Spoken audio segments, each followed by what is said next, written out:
ఒకసారి దేవతలు, అసురులు, మనుష్యులు వీళ్ళ ముగ్గురు ప్రజాపతి గారి దగ్గరికి వెళ్ళారు, బ్రహ్మ దగ్గరికి వెళ్ళారు.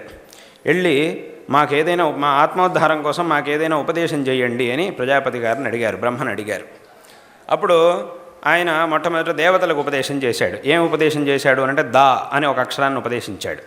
అంతే, ఇంకేం ఉపదేశించరా. ఉపదేశించి అర్థమైందా మీకు అని అడిగాడు. అప్పుడు వాళ్ళు వెంటనే మాకు అర్థమైంది అని అన్నారు. ఏమర్థమైంది అని అంటే దామ్యత అని మీరు మాకు ఉపదేశించారు అని మాకు అర్థమైంది అని అన్నారు. వాస్తవమే, నేను ఉపదేశించింది చెప్పండి ముందుకి అన్నాడు. వాళ్ళు వెళ్ళిపోయారు. తర్వాత ఇంకోళ్ళు వీళ్ళు అసురులు మనుషులు వచ్చారు. వాళ్ళు అడిగారు మాకేదైనా ఉపదేశించండి. వాళ్ళకి దా అనే అక్షరాన్నే ఉపదేశించారు. అర్థమైందా అని అడిగాడు.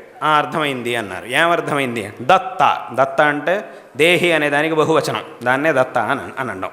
దత్త అని మాకు చెప్పారు అని అన్నారు వీళ్ళంతా. అవును, మంచిది, అర్థమైంది, పోండి ముందుకు పోండి అన్నాడు. వాళ్ళు వెళ్ళారు. తర్వాత అసురులు వచ్చారు.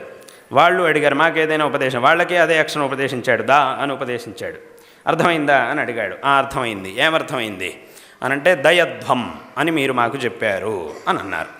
అవును, మంచిది, ఇదేనే ఉపదేశించింది, హెళ్ళండి ముందుకి అన్నాడు. వాళ్ళంతా వెళ్ళి ఇలా ఒక్కొక్కరికి అందరికీ దా అనే అక్షరాన్ని ఉపదేశించి పంపించాడు బ్రహ్మ. అంటే దీని అర్థం ఏమిటి? దామ్యత అనే మాటకి ఏమిటి అర్థం అనంటే ఇంద్రియ నిగ్రహాన్ని కలిగి ఉండాలి, ఇంద్రియ నిగ్రహం కలిగి ఉండుట. దీన్నే దమః.